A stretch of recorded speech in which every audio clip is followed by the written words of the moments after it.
Good morning my YouTube family, welcome back to my channel Seema Malik Rana. आज मैं आपको story सुनाती हूँ।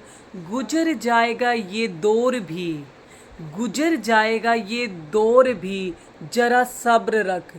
जब खुशी ही ना ठहरी, जब खुशी ही ना ठहरी, तो गम की क्या औकात, तो गम की क्या औकात। तो इसी के साथ हम अपनी स्टोरी को स्टार्ट करते हैं। और इसका इसका टाइटल और इसका स्टोरी का मोरल आप मुझे कमेंट में करके भी बता सकते हैं कि इसका ये नेम या कमेंट होना चाहिए। तो स्टोरी स्टार्ट करें।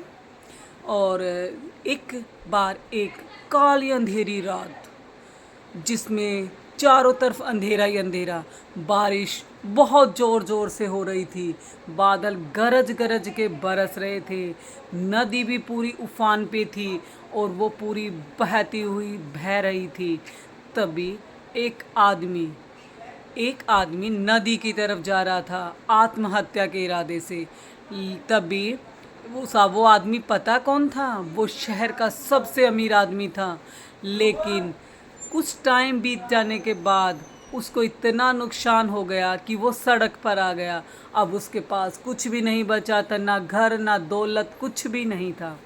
तो उसका पैसा दौलत सब खत्म हो गया था। तो वो बहुत निराश था। निराश के होने के साथ साथ वो इतना उस निराशा या दुख में डूब गया, वो अपने खुशी के दिन भी भूल गया और वो मरने तक इरादे से नदी की तरफ जा रहा था।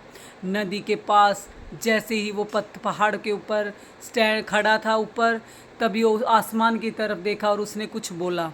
उसने मन मन में कुछ प्रार्थना की और उसने अपने आप को नदी को समर्पण करने के लिए जैसे ही वो छलांग लगाने लगा, तभी तभी गाइस एक दो साधुओं ने उसे जकड़ के पकड़ लिया। क्या हुआ? क्या हुआ बच्चे? आप ऐसे क्यों कर रहे हो? आप आत्महत्या क्यों करने जा रहे हो? तो छोड़ दो बाबा, मैं आत्महत्या करना चाहता हूँ। मुझे जीवन जीना नहीं है, मेरा जीवन जीने का कोई इरादा फ़ायदा नहीं है। अब मैं मरना चाहता हूँ। मुझे बहुत दुख है और मैं बहुत दुखी हूँ बाबा। बाबा ने कहा शांत हो जाओ बच्चे, पहले मुझे ये बताओ कि आपको दुख क्या है। उसने कहा मैं शहर का सबसे अमीर आदमी था, मेरे पास बहुत धन दौलत कारोबार घर बार था। आज मैं सड़क पे आ चुका हूँ, मेरे पास कुछ भी नहीं है। दोनों संत मुस्कुराए, बोले सिर्फ एक पैसा गुम हो जाने से तुम इतने दुखी हो गए? क्या एक पैसा ही सब कुछ है? क्या एक सुख का कारण सिर्फ पैसा है? आपको और सुख नज़र नहीं आते? आप ये क्या कह रहे हो बालक? आप थोड़ा शांत हो जाइए।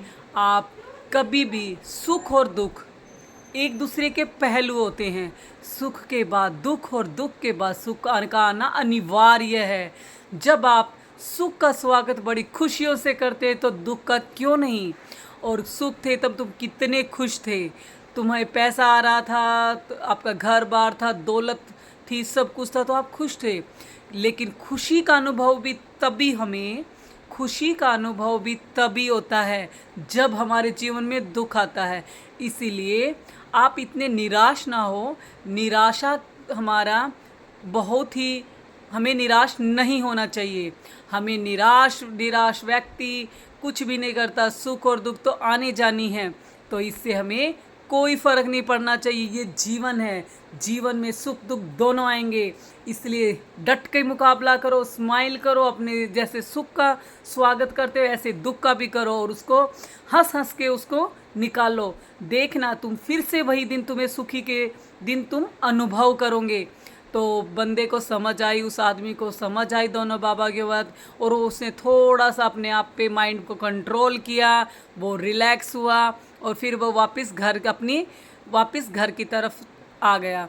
और फिर धीरे धीरे धीरे उसका कारोबार फिर से बढ़ने लगा, वो फिर खुश हो गया और फिर उसने अपने बाबा की याद आई। तो ये देखो गाइज, एक लाइफ में सभी लोगों की जीवन अलग अलग है।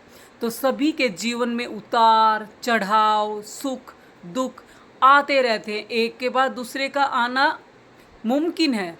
तो इससे निराश ना हो, इससे भागे ना, इसका डट के मुकाबला करें। है तो आज आपको मेरी स्टोरी समझ आई, तो इसको हम बोल सकते हैं, इसका नेम सुख और दुख। और इससे मोरल क्या मिलती है कि हमें दुख में अधिक दुखी नहीं होना चाहिए, सुख में अधिक खुशी नहीं होना चाहिए, या फिर अगर हम खुशी से सुख का स्वागत करते हैं तो दुख का भी हमें स्वागत करना चाहिए और उसका डट के मुकाबला करना चाहिए। Guys, thank you for watch, have a nice day.